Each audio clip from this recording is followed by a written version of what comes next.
Hello and welcome to another Flux video. In this video I will explain to you how we make sure that fUSD is always worth exactly or around $1. In other words, how we keep peg with fUSD. Because this is obviously important, you don't want to be using a stable coin that is not worth always $1.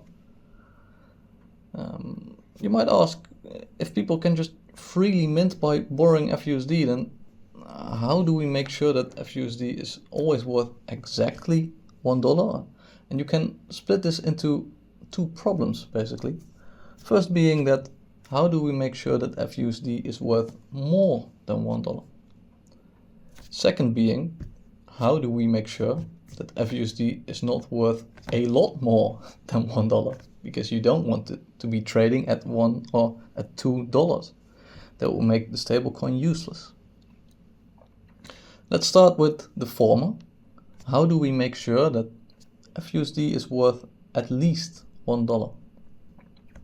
For this, we use a redemption system. Let's go here and open this little "What are redemptions" widget. As you can see, as it says here, redemptions help maintain fUSD's peg in a decentralized way. If a loan is redeemed, its collateral and debt are reduced equally, resulting in no net loss. So let me explain this in more detail.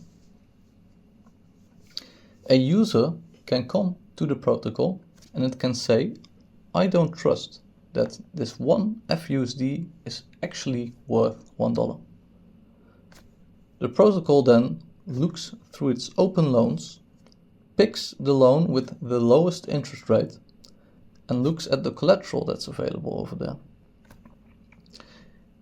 If the user is trying to redeem one fUSD, the protocol takes one USD worth of collateral from this lowest interest rate loan and gives it to the redeemer in return for the fUSD.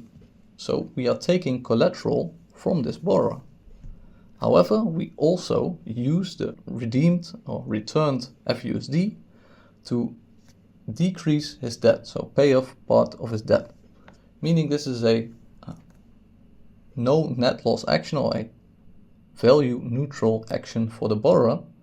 And in return, the redeemer receives $1 worth of collateral for that one fUSD. Some good things to add are that these redemptions, they occur when the fUSD value drops below $1.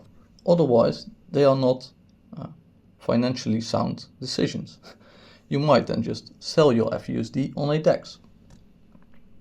As I said, redemptions first affect loans with the lowest interest rate.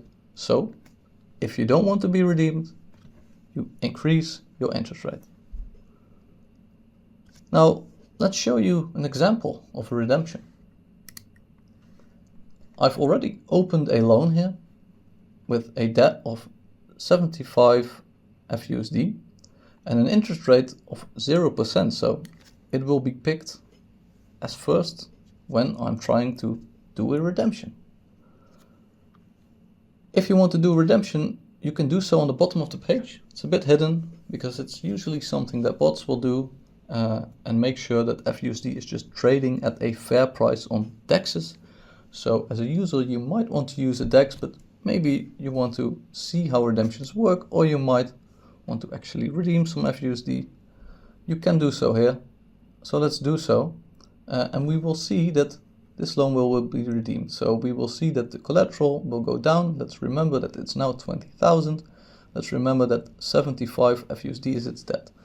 Collateral will go down, that will also go down. Alright, so let's redeem. Let's redeem 50 fUSD. This will return in 48.48 fUSD worth of collateral, because there's always a small redemption fee coupled with such a redemption.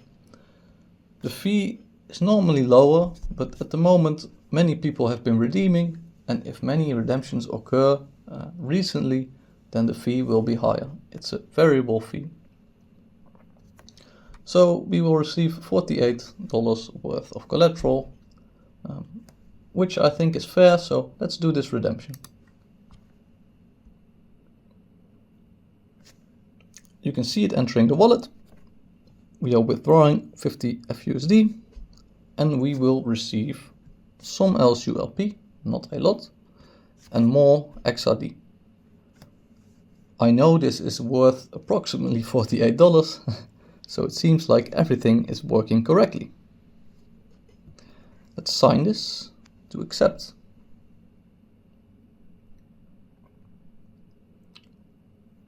And there we go, a redemption occurred. We can now go back to the dashboard and we see that indeed our debt has dropped, but also indeed the amount of collateral within this generator has dropped. So everything worked as planned. It didn't drop by 50 fUSD because we also used some fUSD to redeem LSULP, so another flux generator has been redeemed against as well, but we don't own that one. Alright, so this is how we keep the peg, or how we keep fUSD price above $1. Now, how do we make sure that fUSD is not trading at, let's say, $2, because we don't want that either, obviously. Alright, so let's think about this. What happens if fUSD is trading way above $1, or just a little above? What happens then is redemption risk for borrowers goes down, because people will not do redemptions when fUSD is trading above $1. Once redemption risk goes down, people will notice, or borrowers will notice, and they will start decreasing their interest rates. Decreasing interest rates means that the protocol will accrue less fees, it will make less revenue, which will directly mean fUSD holders will also receive less rewards, because fUSD can be used to receive part of these rewards. This means that demand for fUSD goes down, which will decrease fUSD price, which is exactly what we wanted to accomplish.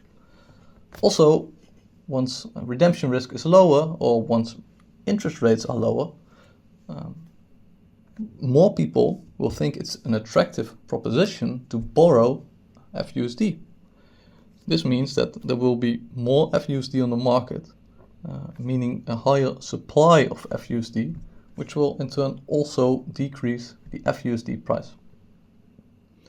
So, as you can see, it's a very natural and market-driven way of finding a fair interest rate and increasing the price of fUSD when it's necessary, and also decreasing the price of fUSD when it's necessary. We keep peg through this system of interest rate coupled with redemptions. So that's it. If you have any questions about this, feel free to join the IllusDAO Telegram. I will happily explain and clarify, because this is quite a difficult concept to understand. I hope you learned something, and I hope to see you around. Thank you for watching.